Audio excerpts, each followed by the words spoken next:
Hallo zusammen, hier ist Crown-Klitus oder Chris. Ich hoffe, es geht euch gut. Ich hoffe, ihr seid das Wetter am Genießen. Ist ja der absolute Hammer. Was auch der Hammer ist das, was der Böstler gebracht hat. Hat er auch ein bisschen schwer zu tragen gehabt, weil ich ja hier noch die eine oder andere Collectors Edition am Start, wie man offensichtlich sieht. Und zwar hat Defiance habe ich mir jetzt noch anschliessend auch ein bisschen gezogen. PC wieder einen guten Preis.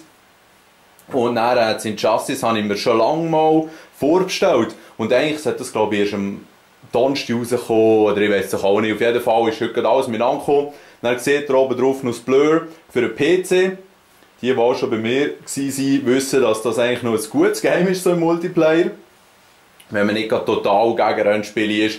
Und dann unten drauf seht ihr es noch, das Call of Duty Black Ops 2, heute kommt ja auch noch das neue Map Pack raus.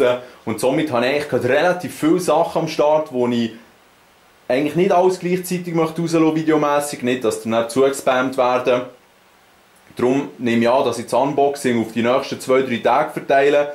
Aber wegen Call of Duty weiss ich ja da nicht genau. Ich kann jetzt entweder, wenn ich es heute schaffe, irgendwie 4 oder sogar 5 Videos mit dem Mob of the Dead aufzunehmen, könnte ich die alle heute noch rauslassen. Ich könnte es über die nächsten 4-5 Tage verteilen. Ich könnte so ein Video machen, ein kurzes, wo man dann anklicken kann, weil es das man sehen will. Von dem her wäre ich noch froh, wenn ihr mir könntet sagen, wie es für euch am angenehmsten ist, weil ich euch wirklich, wie gesagt, nicht zuspammen. Alles reinlassen, alles aufladen, was ich zur Verfügung habe. Oder eben schon lieber in Häppchen.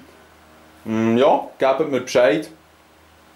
Bin ich gespannt, auf was es rausläuft. Eben, nochmal schnell zum Wiederholen. Alles rauslassen, was geht. Vielleicht jeden Tag 1, Maximum 2. Oder das mit dem kleinen Video, das ihr dann anklicken könnt, dass ihr schlussendlich sehen wollt. Könnt ihr euch das vorstellen, wenn ihr einfach die 4 neuen Maps habt, dann 4 Links, die euch dazu Videos führt, die nicht gelistet sind offiziell. So werdet ihr nicht voll spammt, bekommt ihr einfach eins.